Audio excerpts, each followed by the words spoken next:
पहले अपराध कर दिया उसका दंड न भोगना पड़े, उसके लिए अच्छी तरह से विचार करो कि ऐसा काम यदि सस्ते दर्जे का काम मिल जाए तो हमें सबसे पहले क्या करना चाहिए।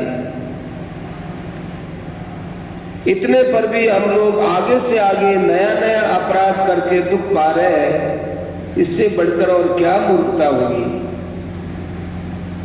संसार में आप किसी को भी दुख पहुंचाएंगे तो वो क्या करेगा, आपको दुख पहुंचाएगा। फल क्या होगा, आपको भी दुख होगा और उसको भी दुख होगा, दोनों दुखी हो जाएंगे। आपने किसी को दुख पहुंचाया, यदि वो बेचारा निर्बल है, अपना बदला ले नहीं सकता है, तो उसके बदले में भगवान आपको दंड देंगे। आज एक बच्चा पैदा हुआ है, जन्मते उसको बुखार हो गया। अब बताओ इस जन्म में उसने कौन सा पाप किया, फिर उसको ये बुखार क्यों आया, दुख क्यों आया, कि पहले का पाप है। इसलिए हमको भी चाहिए कि हम नया पाप नहीं करें। हमें बार बार विचार आता है, माइए माइए स्त्रियां घर के अंदर लड़ाई करती है, छोटी छोटी बात पर लड़ाई करती है।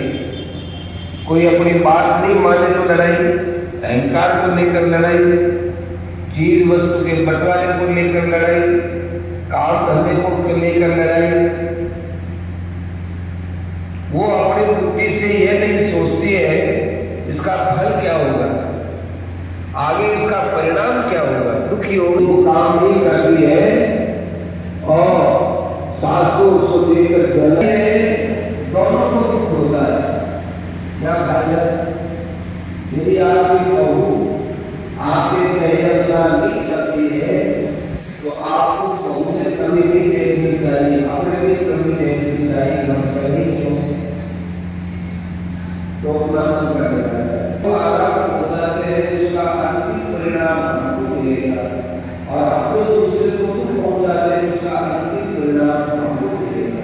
आपके घर में बहू आती और आपके घर में आपकी सासू जी बैठी हुई है, तो आपको सासू जी की आप ज्यादा सेवा करनी चाहिए, क्योंकि आपकी सेवा को देखने वाली आपकी नौकरानी आ गई। यदि आप सासू जी की उपेक्षा करोगी तो आपकी नौकरानी आपकी उपेक्षा करेगी। क्या करेगा, जो काम आप दूसरे से चाहते हो खुद करना चाहिए। हमारे शास्त्र को कहते हैं कि अपनी सबकी आत्मा तो एक ही है।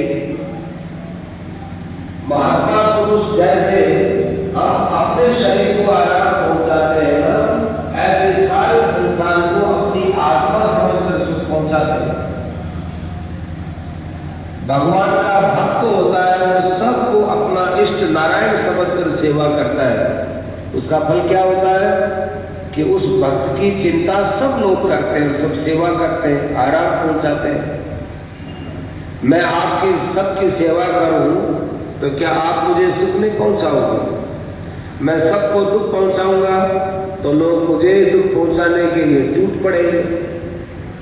हर एक माता बहन को बहुत ज्यादा ध्यान रखना चाहिए, अपनी वाणी से किसी को तकलीफ न हो ऐसे ही बात बोलनी चाहिए। अच्छे का फल अच्छा होता है। गोस्वामी जी महाराज ने कहा कि परित सरित धर्म नहीं भाई, पर पीड़ा सब नहीं अदमाई।